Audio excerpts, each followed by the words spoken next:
sabi ko na nahihirapan din kami. Tama ka, sir. Last year, kaya-kaya namin gawin yan. Sabi ko nga, within the day, in a couple of minutes, yes po. Notifiable diseases kasi ito eh. Hindi sa lahat ng mga cases. There are a lot of notifiable diseases, emergency, outbreak, etc.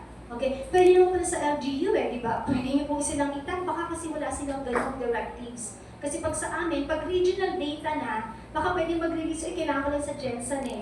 Yes, sa Jensen po kayo. Mas maganda. Unang-una, Jensen ang gusto kong kuhanin. If they don't have the protocol, that directives, then much better mag-Jensen kayo. Pag region, yun po yung kailanganin talaga namin ng clearance. Now, gaano kabilis? Very good question, sabi ni Sir Sunny. Kapag tumawag kayo at may talking points na po kayo, sinasabi ko nga, I could easily, one text away lang naman sila.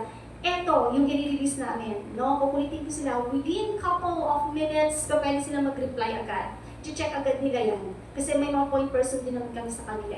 And yes, bago matapos ang araw, we could proceed. Kasi minsan, kahit na wala naman itong clearance, may mga nakakausap ako dito, Sir James has been requesting a lot of interviews. Hindi naman agad-agad nakakapagbigay kami.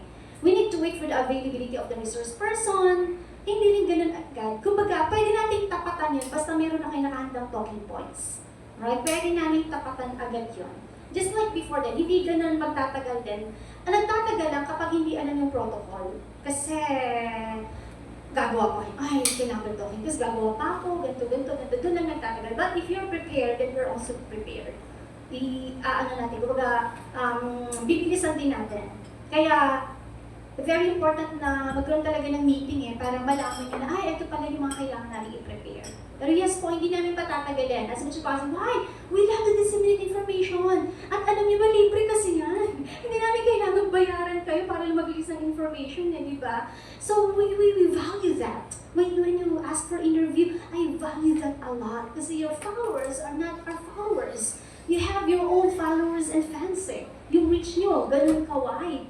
And we need those, no? So gustong-gusto namin yan. And yes, why not? So yes po, hindi magtatagal, basta prepare din kayo. Speaking of such, during the time na spokesperson si Jessa before, di ba? Radio program, stations, and everything, sabi mo kasi there's particular somebody who can answer your ano. Yes. And sasabihin eh, during the time of that, halos siya, ang ginagawa niya dati is, kahit anong program Yes. yan, itawag sa kanya, sige yan. Yes. With a short clearance, period of, Yes. sasabihin lang niya, give it 10 minutes, then he has the information. I agree. Right now, you I agree. ginagawa. Yeah. And that was a long time ago, Sir Sunny. To this 2025, we have a new president, we have a new director, so what can I do to follow? And pag i-follow naman natin, sabi ko, sige, kaya natin